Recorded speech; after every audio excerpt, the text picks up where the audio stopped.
के किनारे मिट्टी और फूस से बनी एक टूटी फूटी झोपड़ी थी। उसी झोपड़ी में अमन अपनी माँ सीमा के साथ रहता था। उनके पास न खेत थे, न दुकान, न कोई जमा पूंजी। 2 वक्त की रोटी के लिए भी उन्हें दिन रात मेहनत करनी पड़ती थी।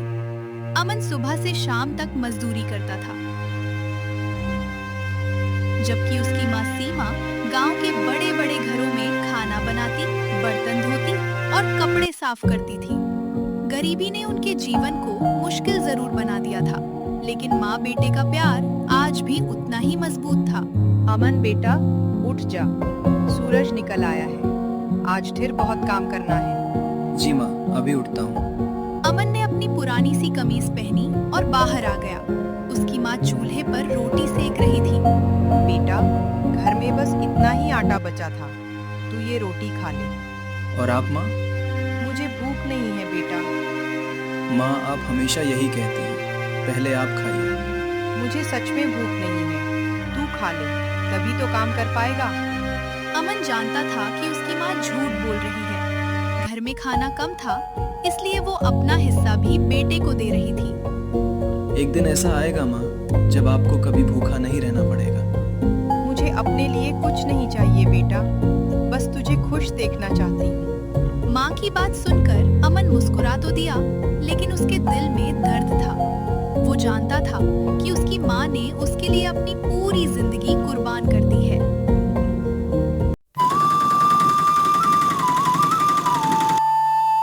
उस दिन सीमा गांव के सबसे बड़े घर में काम करके वापस लौट रही थी। सुबह से शाम तक काम करने के कारण वो बहुत थक चुकी थी। तभी रास्ते में उसकी नजर एक नई पिज्जा दुकान पर पड़ी। दुकान रंग बिरंगी लाइटों से सजी हुई थी और वहाँ बहुत भीड़ लगी हुई थी। सीमा ने पहली बार इतना सुंदर पिज्जा देखा था। वाह, ये कितना अच्छा दिख रहा है। पता नहीं इसका स्वाद कैसा होगा। फिर हिम्मत करके वो दुकान के पास गई। बेटा, एक बात पूछूं? क्या पूछना? ये पिज्जा कितने का है? 300 रुपए। 300 रुपए सुनकर सीमा के चेहरे की मुस्कान गायब हो गई। 300 रुपए तो उसकी पूरे दिन की कमाई भी नहीं थी। अच्छा, ठीक है बेटा। क्यों, खरीदना नहीं है क्या? मेरे पास इतने पैसे नहीं हैं। तो फिर यहाँ खड़े होकर क्या देख रही हो? ये गरीबों के लिए नहीं है। दुकान पर खड़े लोग हंसने लगे। सीमा की आंखें झुक गई। चलो चलो आगे बढ़ो, फालतू में ग्राहकों का रास्ता मत रोको। सीमा चुपचाप वहां से चली गई, लेकिन उसे पता नहीं था कि थोड़ी दूरी पर खड़ा अमन ये सब देख रहा था। माँ को सिर्फ एक पिज्जा खाना था और इस आदमी ने उनका अपमान कर दिया। मैं वादा करता हूँ माँ, एक दिन मैं आपको दुनिया का सबसे स्वादिष्ट पिज्जा खिलाऊं। उसने अपनी माँ की आंखों में दर्द और बेबसी साफ देख ली थी। उस दिन अमन के दिल में एक नया सपना जन्म ले चुका था। उस रात अमन को नींद नहीं आई। उसकी आंखों के सामने बार बार वही दृश्य घूम रहा था। उसकी माँ सिर्फ एक पिज्जा खाना चाहती थी, लेकिन पैसे ना होने की वजह से उसका अपमान सहना पड़ा। अमन बार बार सोच रहा था कि आखिर उसकी माँ की गलती क्या थी? क्या गरीब होना इतना बड़ा अपराध था? झोपड़ी के एक कोने में सीमा सो रही थी, लेकिन अमन जाग रहा था। उसके मन में एक ही बात चल रही थी। वो अपनी माँ के चेहरे पर मुस्कान देखना चाहता था। उसने मन ही मन फैसला कर लिया कि चाहे कितनी भी मेहनत करनी पड़े, वो अपनी माँ को पिज्जा जरूर खिलाएगा। सुबह होते ही अमन मजदूरी पर जाने की बजाय अपने दोस्त रोहित के घर की तरफ चल पड़ा। रोहित पहले एक पिज्जा दुकान में काम कर चुका था।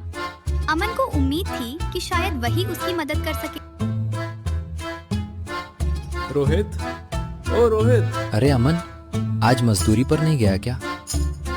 मुझे तुमसे एक जरूरी काम है। क्या हुआ? तुम पहले पिज्जा की दुकान में काम करते थे ना? हाँ, करता था। मुझे पिज्जा बनाना सीखना है। पिज्जा? अचानक? मेरी माँ पिज्जा खाना चाहती थी, लेकिन पैसे नहीं थे।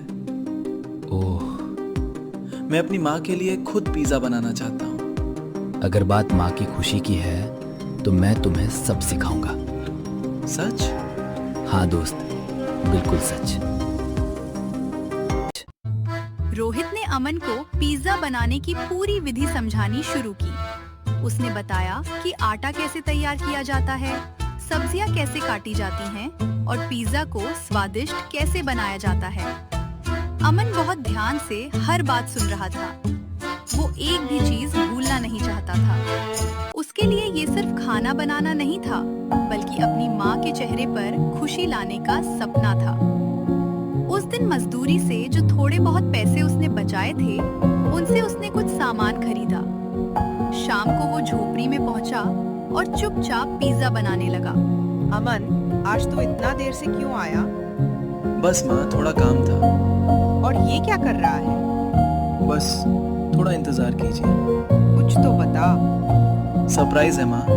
करीब 1 घंटे की मेहनत के बाद अमन ने अपना पहला पिज्जा तैयार कर लिया। वो बिल्कुल दुकान जैसा नहीं दिख रहा था, लेकिन उसमें बेटे का प्यार मिला हुआ था। अमन पिज्जा लेकर अपनी माँ के पास पहुंचा। अरे, ये तो पिज्जा है। हाँ माँ, आपके लिए। तू मेरे लिए पिज्जा बना कर लाया है? नहीं माँ, मैंने खुद बनाया है। क्या सच में? हाँ। मेरा बेटा इतना बड़ा हो गया। सीमा की आंखें भर आईं। उसने पिज्जा का एक टुकड़ा उठाया और धीरे से खाया। एक पल के लिए वो चुप हो गई। अमन घबराने लगा। उसे लगा शायद पिज्जा अच्छा नहीं बना। क्या हुआ माँ? बहुत स्वादिष्ट है बेटा। सच? दुनिया का सबसे स्वादिष्ट पिज्जा। सच में अच्छा लगा? क्योंकि इसमें मेरे बेटे की मेहनत और प्यार मिला हुआ है। सीमा खुशी से पिज्जा खाती रही। उसे देखकर अमन की आंखों में भी खुशी के आंसू आ गए। माँ की खुशी देखकर अमन का आत्मविश्वास बढ़ गया था। अब वो सिर्फ अपनी माँ को पिज्जा खिलाकर खुश नहीं था, बल्कि वो चाहता था कि गांव के दूसरे लोग भी कम कीमत में स्वादिष्ट पिज्जा खा सकें। अगले कई दिनों तक वो लगातार पिज्जा बनाना सीखता रहा। हर दिन वो नई नई गलतियों से सीखता और अपने पिज्जा को पहले से बेहतर बनाता।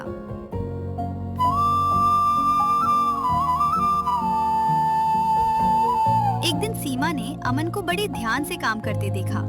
उसे अपने बेटे की मेहनत पर गर्व होने लगा था। उसी शाम सीमा ने अमन को एक सलाह दी, जिसने उसकी जिंदगी की दिशा बदल दी। अमन बेटा, एक बात कहूँ? हाँ माँ, कहिए। तू इतना अच्छा पिज्जा बनाता है, क्यों ना अपनी छोटी सी दुकान खोल ले? दुकान? लेकिन माँ, हमारे पास पैसे कहाँ हैं? कोशिश करने वालों की कभी हार नहीं होती बेटा। अगर आप कहती हैं तो मैं जरूर कोशिश करूँगा। अगले दिन अमन गांव के जमींदार ठाकुर साहब के पास गया। उसने उन्हें अपनी पूरी कहानी सुनाई और कुछ पैसे उधार मांगे। ठाकुर साहब ने अमन की आंखों में ईमानदारी और मेहनत का जज्बा देखा। अमन, लोग पैसे मांगने आते हैं, लेकिन तुम्हारी आंखों में मेहनत दिखाई दे रही है। मैं मेहनत करके आपका एक एक पैसा लौटा दूंगा। ठीक है बेटा, मैं तुम्हारी मदद करूंगा। बहुत बहुत धन्यवाद ठाकुर साहब। कुछ ही दिनों में अमन ने सड़क किनारे एक छोटा सा पिज्जा स्टॉल खोल लिया। उसने अपने पिज्जा की कीमत सिर्फ 100 रुपए रखी, जबकि पास वाले विक्रम के स्टॉल पर वही पिज्जा 300 रुपए में बिकता था। अमन को उम्मीद थी कि कम कीमत देखकर लोग उसके पास आएंगे, लेकिन ऐसा नहीं हुआ। लोग बड़े और चमकदार स्टॉल की तरफ जाते और अमन की छोटी दुकान को देखकर आगे निकल जाते। दिन गुजरते गए। कई बार ऐसा होता कि पूरा दिन बीत जाता और एक भी ग्राहक नहीं आता। हर शाम अमन उदास होकर घर लौटता। माँ, आज भी कोई ग्राहक नहीं आया। हिम्मत मत हार बेटा। लगता है मैं कभी सफल नहीं हो पाऊंगा। सफलता देर से आती है, लेकिन मेहनती लोगों के पास जरूर आती है। काश आपकी बात सच हो जाए माँ। अरे अमन, दुकान खोल लेना आसान है, चलाना नहीं। तुम्हारा पिज्जा कोई नहीं खरीदेगा। बेहतर होगा दुकान बंद कर दो। एक दिन लोग मेरे पिज्जा भी खाएंगे। सपने देखने में पैसे नहीं लगते। एक रात आसमान में काले बादल छा गए। देखते ही देखते तेज बारिश शुरू हो गई। सड़कें खाली हो गईं। लोग अपने अपने घरों में चले गए। अमन अपने स्टॉल पर बैठा था। पूरे दिन में उसने एक भी पिज्जा नहीं बेचा था। उसकी आंखों में निराशा साफ दिखाई दे रही थी। वो सोच रहा था कि आज घर जाकर माँ को क्या जवाब देगा। तभी बारिश में भीगती हुई एक बूढ़ी औरत उसके स्टॉल के पास आई। उसके कपड़े फटे हुए थे और वो बहुत कमजोर लग रही थी। बेटा, मुझे बहुत भूख लगी है। क्या खाने को कुछ मिल सकता है? आप बैठ जाइए, मैं आपके लिए अभी गरम पिज्जा बनाता हूँ। लेकिन बेटा, मेरे पास पैसे नहीं हैं। कोई बात नहीं दादी, भूखे इंसान की मदद करना सबसे बड़ा धर्म है। अमन ने अपना आखिरी पिज्जा बनाया और बूढ़ी औरत को दे दिया। बूढ़ी औरत ने जैसे ही पिज्जा खाया, उसके चेहरे पर मुस्कान आ गई। अचानक चारों तरफ तेज रोशनी फैलने लगी। अमन हैरान होकर देखने लगा। कुछ ही क्षणों में बूढ़ी औरत का रूप बदल गया। वो एक चमकती हुई परी बन चुकी थी। अमन की आंखें आश्चर्य से खुली रह गईं। अमन, मैं तुम्हारी परीक्षा लेने आई थी। तुम्हारे पास कुछ नहीं था, फिर भी तुमने मेरी मदद की। तुम्हारा दिल बहुत साफ है। आप सचमुच परी हैं? हाँ अमन, आज के बाद तुम्हारा पिज्जा स्टॉल कभी खाली नहीं रहेगा। तुम्हारी मेहनत रंग लाएगी और तुम्हारा पिज्जा पूरे इलाके में मशहूर होगा। धन्यवाद परी। इतना कहकर परी आसमान की ओर उड़ गई। अमन देर तक उसे देखता रहा। उसे समझ नहीं आ रहा था कि ये सपना था या हकीकत।